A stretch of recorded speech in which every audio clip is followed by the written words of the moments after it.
Assalamualaikum warahmatullahi wabarakatuh. Apa kabar teman-teman semua? Alhamdulillah, luar biasa, tetap semangat, Allahu Akbar. Semoga teman-teman semua selalu sehat dan selalu dalam lindungan Allah Subhanahu wa Ta'ala. Nah, sebelum pembelajaran dimulai, Ibu mau mendengar semangat dari teman-teman semua ya. Tepuk semangat. Semangat. Semangat.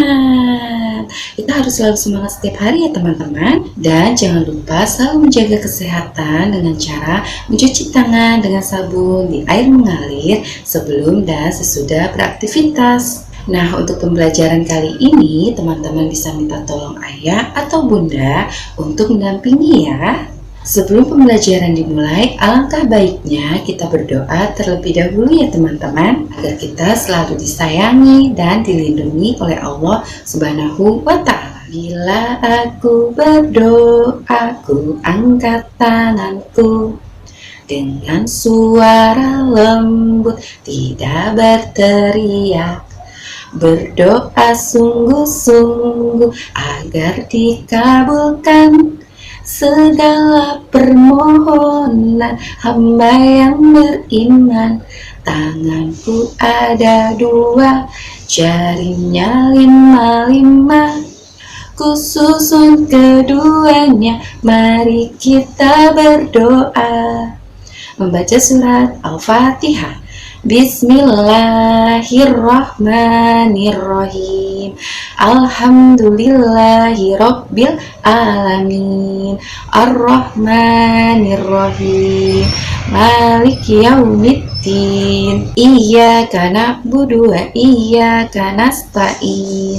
Ihdinas siratal mustaqim, siratal ladzina an'amta 'alaihim ghairil maghdubi 'alaihim waladdallin.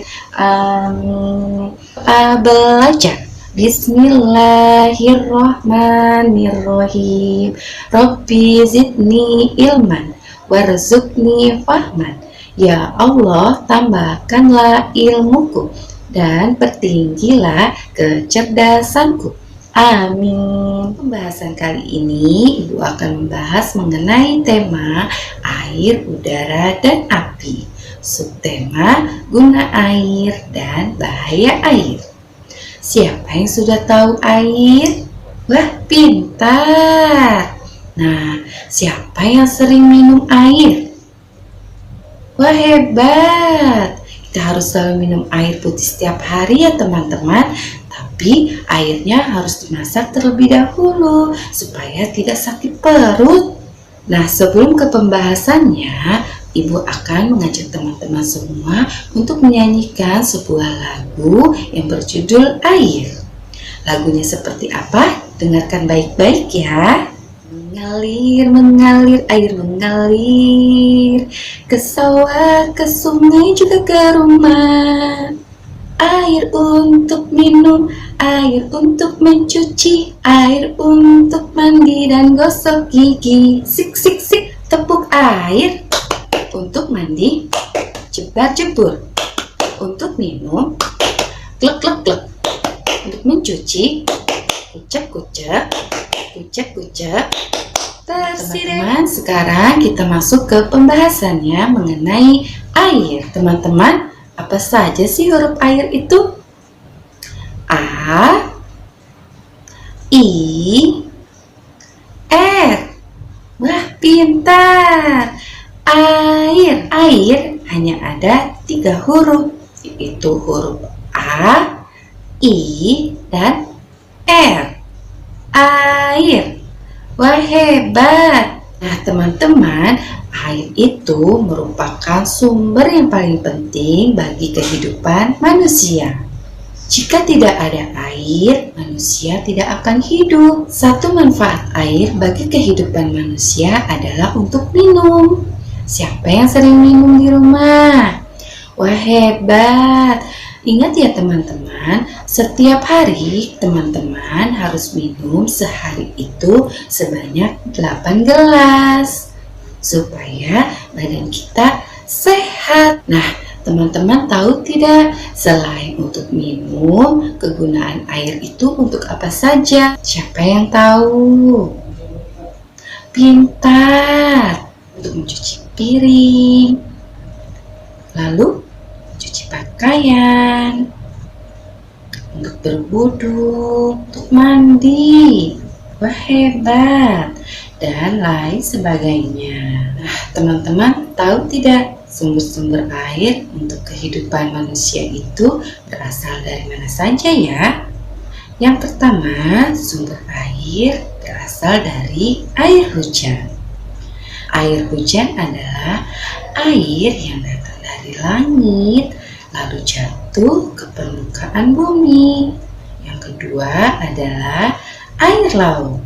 Air laut, air yang berasal dari hujan yang turun ke bumi, mengalir melalui sungai-sungai. Nah, teman-teman, air laut itu rasanya apa ya? Betul sekali, air laut itu rasanya asin. Kenapa bisa asin ya teman-teman? Sebab air laut itu mengandung garam yang berasal dari batu-batuan dan juga tanah. Yang ketiga adalah mata air. Mata air adalah air yang berasal dari dalam tanah menuju ke permukaan bumi. Yang keempat adalah air tanah. Air tanah adalah air yang berasal dari dalam tanah yang biasa dimanfaatkan oleh manusia untuk membuat sumur. Yang kelima adalah air salju. Air salju adalah air yang mengkristal disebabkan temperatur di suatu daerah di bawah titik beku.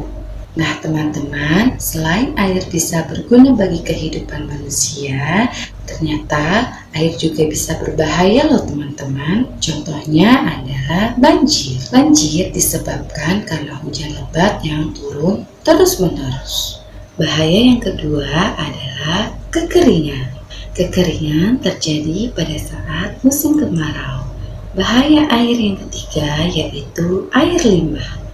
Air limbah ini adalah air kotor yang berisikan sampah. Nah, teman-teman, sampai di sini dulu pembahasan dari Ibu mengenai guna dan bahaya air.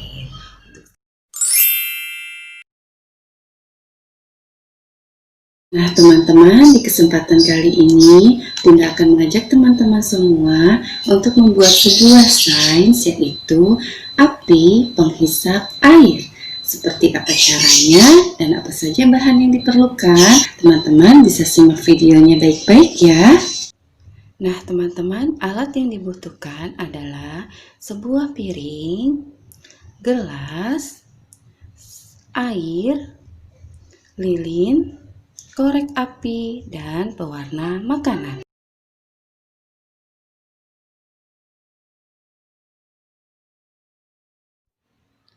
Nah, pertama-tama Ibu menyalakan lilinnya terlebih dahulu ya teman-teman. Untuk menyalakan lilin, teman-teman bisa minta bantuan ayah atau bunda. Lalu airnya diberi pewarna makanan. Di sini Ibu memberi warna makanan yang warna merah.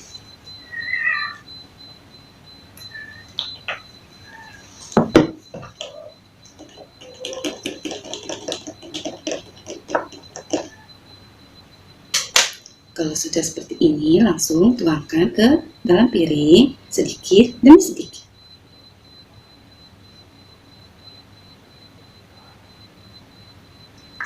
Kita masukkan gelasnya ke dalam lilin.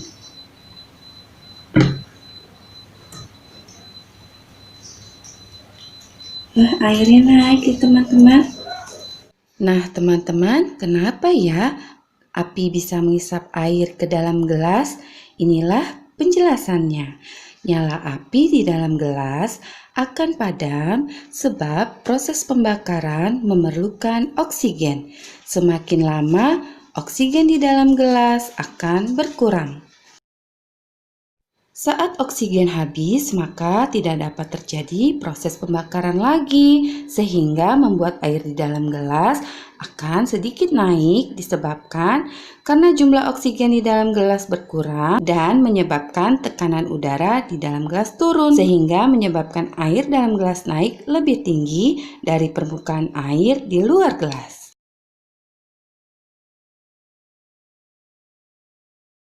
Nah, teman-teman, sampai di sini dulu pembahasan Ibu mengenai guna dan bahaya air. Semoga video ini bermanfaat untuk teman-teman semua ya.